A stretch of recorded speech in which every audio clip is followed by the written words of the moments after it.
বলেন না যা আমি করি না। এজন্য আলোচনার ময়দানে যখন শোনার জন্য বসা বা করার জন্য বসা, আমার উদ্দেশ্য থাকবে আমি যা বলছি এগুলি আমি আমার জীবনে বাস্তবায়ন করব ইনশাআল্লাহ। আর আমার মাওলার সন্তুষ্টির জন্য আল্লাহ নবীর ওই হাদিসের দিকে লক্ষ্য করে বসা, বাল্লিগু আন্নী ওয়ালাউ আয়া, যা তুমি জানো তা পৌঁছে দাও। সেই খেয়ালে রিজায়ে মাওলার উদ্দেশ্যে আল্লাহর সন্তুষ্টির জন্য আমলের নিয়তে কিছু বলা, আর যখন শুনবেন তখন সেই নিয়তে যে আমি যা শুনবো কে বলে এটা দেখার বিষয় না, কি বলছে এটা দেখার বিষয়। যদি কোনো ভালো কথা বলে থাকে আমি অন্তরের সাথে গ্রহণ করে আমার বাস্তব জীবনে সেটাকে বাস্তবায়ন করব ইনশাআল্লাহ। সম্মানিত হাজিরিন, সময় অনেক সংক্ষিপ্ত। আমি সূরা মুমিনুনের প্রথম থেকে তেলাওয়াত করেছি। আল্লাহ পাক রব্বুল আলামিন সূরা মুমিনুনের মধ্যে জান্নাতুল ফেরদাউসের মেহমান হওয়ার জন্য, জান্নাতুল ফেরদাউসের অধিবাসী হওয়ার জন্য, জান্নাতুল ফেরদাউসের মালিক হওয়ার জন্য, এক কথায় আল্লাহ পাক রব্বুল আলামিন এখানে 8টা গুণের কথা বলেছেন। বলার পরে আল্লাহ পাক বলেন উলাইকা হুমুল ওয়ারিসুন, গুণগুলি বলে শেষে বললেন উলাইকা হুমুল ওয়ারিসুন। তার মানে এই গুণে গুণান্বিত যারা হবে তারাই হবে জান্নাতুল ফেরদাউসের ওয়ারিস। গুণগুলি বলে জান্নাতুল ফেরদাউসের ওয়ারিস বানায় দিলেন তাদেরকে। সূরা মুমিনুনের শুরু থেকে আমরা শুনি, আল্লাহ পাক বলার তৌফিক দান করুক, বলুন আমিন। আল্লাহ পাক রব্বুল আলামিন বলেন ক্বাদ আফলাহাল মুমিনুন। আল্লাহ পাক রব্বুল আলামিন বলেন মুমিন যারা তারাই তো সফল কাম হয়ে গিয়েছে। মুমিন যারা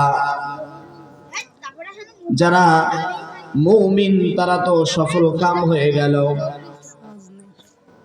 এরপরে আল্লাহ পাক রব্বুল আলামিন একে একে করে 8টি গুণের কথা বলেছেন। তার মানে এই 8 গুণওয়ালা মুমিন যারা তারাই হচ্ছে সফল কাম, উলাইকা হুমুল ওয়ারিসুন। আর আসল সফলতা হচ্ছে জান্নাতের মালিক হওয়া। আসল সফলতা কি? আসল সফলতা হচ্ছে জান্নাতে যাওয়া, ঠিক না? দুনিয়ায় যা কিছু করি না কেন, যত ইবাদত বন্দেগী করি না কেন, মালিক যদি ক্ষমা না করেন কোনো কিছু হবে বলেন? যা করি না কেন, যা করি না কেন, মালিক যদি আমাকে ক্ষমা না করেন, আমার উপরে যদি রহম না করেন, আমার জিন্দেগির গুনাহ খাতাগুলি যদি মাফ না করে দেন, হাজারো ইবাদত বন্দেগী, হাজারো সফলতার গল্প সব কিছু শূন্যের কোঠায় চলে যাবে।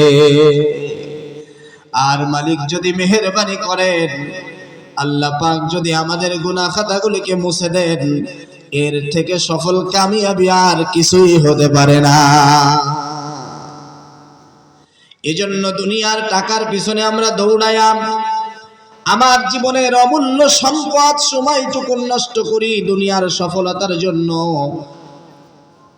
অথচ আল্লাহ পাক রব্বুল আলামিন আমাদেরকে চিরস্থায়ী সফলতার দিকে ডাকলেন, চিরস্থায়ী শান্তির দিকে আল্লাহ পাক ডাকলেন।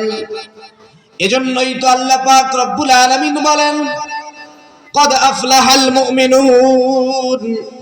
যারা ঈমান এনেছে আল্লাহ পাক রব্বুল আলামিন তাদেরকে বলেন তারাই তো সফল কাম হয়ে গিয়েছে।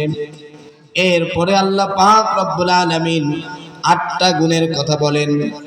সফল কাম মুমিনের 8টা গুণের প্রথম গুণ হচ্ছে আল্লাহ বলেন আল্লাযীনা হুম ফি সালাতিহিম খাশিউন। মনে রাখতে হবে 1 নম্বর গুণ আল্লাহ পাক রব্বুল আলামিন বলেন যারা সলাতে বিনয়ী মুমিন, যারা সলাতের প্রতি বিনয়ী, এই সমস্ত মুমিনদেরকে আল্লাহ পাক সফলকাম মুমিন বলেছেন। প্রতিটা আয়াতের পরে আমাদেরকে একটু লক্ষ্য করে নিজের জীবনে, প্র্যাকটিক্যাল জীবনে একটু বাস্তবায়ন করা দরকার আছে না নাই বলেন? আমরা প্রত্যেকেই মুমিন দাবি করি, প্রত্যেকেই ইমানদার দাবি করি, প্রত্যেকেই নিজেকে বড় খাঁটি মুমিন হিসেবে দাবি করি। একটা ছোট্ট কথা বলি, একটা ছোট্ট কথা, এই আলোচনার পরে আমার ঈমান বৃদ্ধি হলো কিনা তার একটা জাস্টিফাই আমাদেরকে করা দরকার আছে কিনা বলেন? আল্লাহ পাক রব্বুল আলামিন বলেন সূরা আনফালের মধ্যে, আল্লাহ তাআলা বলেন, ইন্নামাল মুমিনুনা আল্লাযীনা ইযা যুকিরাল্লাহু ওয়াজিলাত কুলুবুহুম ওয়া ইযা তুলিয়াত আলাইহিম আয়াতুহু যাদাতুহুম ঈমানা ওয়া আলা রাব্বিহিম ইয়াতাওয়াক্কালুন।